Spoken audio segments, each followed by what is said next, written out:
Hi, I'm Joe. My slideshow's on Facebook, which doesn't accept input from a clicker, so I'm going to walk back and forth. I'm going to show you how to make that, but with your name. Or maybe with your wife's name. You start by going to Paper Source and you buy these letters. You can buy these online. paper-source.com. Cardboard letters, about $4 each. If your name is long, think of something. You probably want a background color. Get a piece of paper from Paper Source that's a nice color. And then download your favorite comic book that you're going to destroy. I'm sorry, not download. Purchase a new copy of your favorite comic book that you're about to destroy. And buy a big thing of glue. Also from Paper Source. This is our art project at home. These are the raw materials brought home from the comic book store and from Paper Source. And laid out on the floor, all the raw materials, what we need. We got brushes for glue, we got a whole bunch of comic books selected for their cost to cool picture ratio. We cut up the background paper because that brown color you got there, that's not a good background color if you're going to have anything show through. And if you're going to miss a spot, maybe you want a sky color. You might notice from my wardrobe and from that initial picture, I like superheroes. So skies are a good background for superheroes because they like to go up.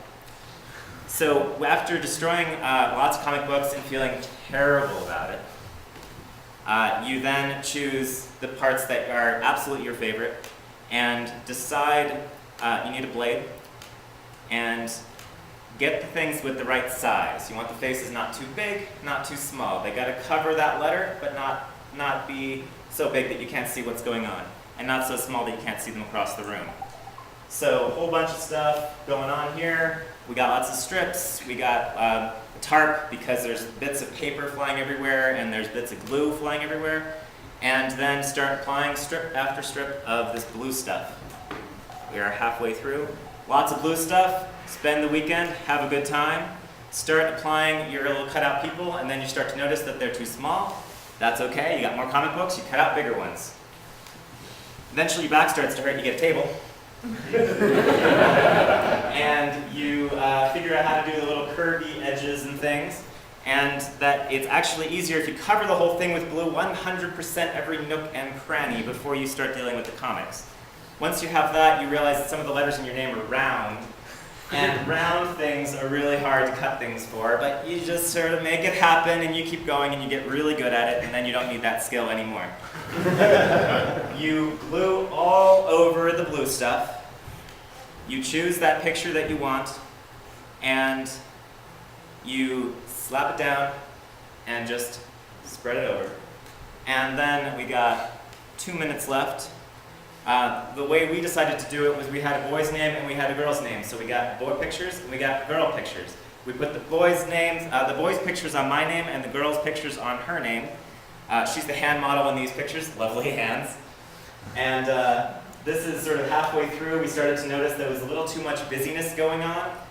In some of the letters you couldn't see from a distance, even though up close it was like, oh, all my favorite characters, but what are they from a distance? That's not a problem. Replace them. Get bigger pictures, big Wonder Woman, big Supergirl. Everyone I've showed this to, if they have children, they're like, can I do that? Do you mind if I do that? And I'm like, that's why I put it on Facebook. And finally, you have them all laid out, and then you're like, how are we going to put these on the wall? I didn't realize that I would have to think that through. But then, so here's some of the female characters here. By the way, you can get rid of the ads from Facebook in Chrome Developer Tools, but if you get rid of this part, it won't advance anymore. So, yeah. And the boy pictures up close, and then you get this stuff called Joe's Sticky Stuff. No relation. From thinkgeek.com, really good stuff. They use it in Hollywood. It attaches to the wall, twists off, leaves no mark on the wall. That's the key.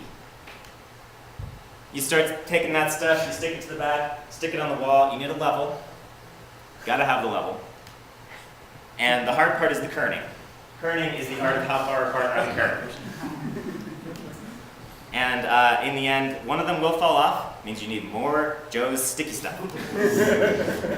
But once we got them all stable and they were all good for a couple days, they are completely just part of our home now.